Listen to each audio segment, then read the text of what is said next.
Praise the lord. యేసుక్రీస్తు వారి పరిశుద్ధమైన నామంలో మీ అందరికీ వందనాలు, శుభాలు తెలియపరుస్తున్నానండి. శ్రమ గల లోయలో నుండి దేవుడు లేవనెత్తగల సముద్రుడండి. మనం బైబిల్ గ్రంథంలో చూసుకున్నప్పుడు ఆకోరు లోయ అని ఉంటుంది. అంటే లోయ అంటే శ్రమకు సాదృశ్యంగా ఉంటుంది. మన జీవితము లోయలో పడిపోయిన జీవితంగా మనకు కానీ ఉంటే మనము పైకి రావాలంటే దేవుడిని ఆశ్రయించే బిడలుగా ఉండాలి. దేవుడు గొప్ప గొప్ప ఆలోచన ఇచ్చి మనకి ముందుకు నడిపిస్తాడు.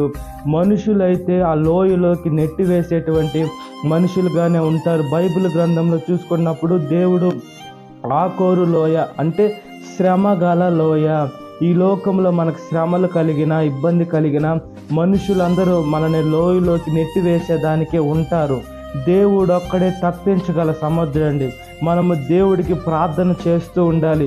దేవుని చిత్తానికి మన జీవితాన్ని ఎప్పుడైతే విడిచిపెడతామో, కొన్ని సమయాల్లో చూసుకున్నప్పుడు మనకు శ్రమ కలిగిన, బాధ కలిగిన, ఇబ్బంది కలిగిన, మన హృదయానికి గాయం రేగినా కూడా మనం దేవుని మీదే ఫోకస్ మనం ఎప్పుడైతే చేస్తామో, దేవుడు ఆ శ్రమ గల లోయలో నుండి కూడా మనల్ని పైకి ఎత్తగల సమర్థుడు.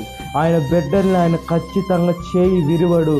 ఆయన బిడ్డ నాశనం చేయాలనో లేదా ఆయన బిడ్డని యోబు గారి జీవితంలో చూసుకున్నప్పుడు యోబు గారి జీవితం నాశనం కాలేదు. దేవుడు పరీక్షించాడు, రెండంతలుగా ఆశీర్వదించాడు. మనకు కొన్నిసార్లు లోయ లాంటి పరిస్థితి ఏర్పడ్డా కూడా మన దేవుని పాదాలు విడిచిపెట్టకుండా యోబు గారి లాగా మనం ఎప్పుడైతే అన్నీ విడిచేసి దేవునికి ప్రార్థన చేస్తూ ఉంటామో, ఏడంతల బాధ కలిగినా కూడా మనల్ని దేవుడు రెండంతలుగా ఆశీర్దిస్తాడు. కాబట్టి ఈ శ్రమ గల లోకంలో దేవుడు వాక్యానుసారంగా జీవించినట్లుగా ప్రార్థన. మహాపరిశుద్ధాత్మదేవ, మా ప్రియ పరలోకపు తండ్రి, ఈ శ్రమ గల ఈ లోకంలో నుంచి మమ్మల్ని తప్పించమని అడుగుచున్నామయ్యా. ఈ లోకంలో ఎటువైపు పోయినా లోయలే ఉన్నాయ్యా. మనుషులు ఆ లోయల్లోకి నెట్టివేసేటువంటి మనుషులుగా ఉన్నారు. ఎవరిని నమ్మాలి, ఈ లోకంలో ఎవరిని నమ్మకూడదు. కానీ అందుకనే దేవుని వాక్యం సెలవిస్తుంది, నా నీతిని, నా రాజ్యాన్ని మొదట వెతకండి. అంటే ఈ లోకంలో మీ నీతి లేదు, మీ రాజ్యం లేదు, కిందన్న వాటి వెతకద్దు, పైనున్న వాటి వెతకండి అని దేవుని వాక్యం సెలవిస్తుంది. ఈ లోకంలో డబ్బు కోసం, ఆస్తుల కోసం, అంతస్తుల కోసం, పేరు కోసం, ప్రఖ్యాత కోసం ఈ లోకంలో ఏదేదో కావాలని కొనాలని అనుకున్నది వ్యర్థం. కాబట్టి మీ బిడ్డగా జీవించే భాగ్యాన్ని ప్రసాదించమని ప్రాధాయపడుతున్నాం.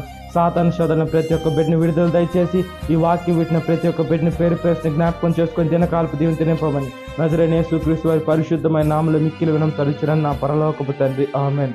Praise the Lord. God bless you. Have a great day.